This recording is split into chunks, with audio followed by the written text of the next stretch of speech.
Hello guys, যে যেখান থেকে দেখছেন সবাইকে জানাই আন্তরিক সালাম, আসসালামু আলাইকুম ও অভিনন্দন।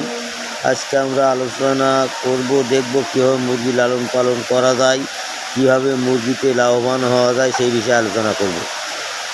মুরগি পালন করতে গেলে আমাদের প্রথমত ম্যানেজমেন্টকে প্রাধান্য দিতে হবে, দ্বিতীয়ত বাচ্চা ভালো লাগবে, তৃতীয়ত খাবারের মান ভালো হবে।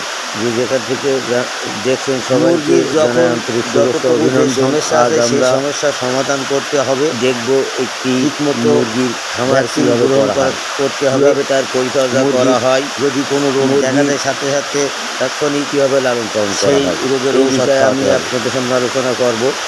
মুরগি অবশ্যই ভালো হবে আপনারা যদি ঠিকমতো দেখাশোনা করেন। আশা করি মুরগিতে আপনারা লাভবান হবেন।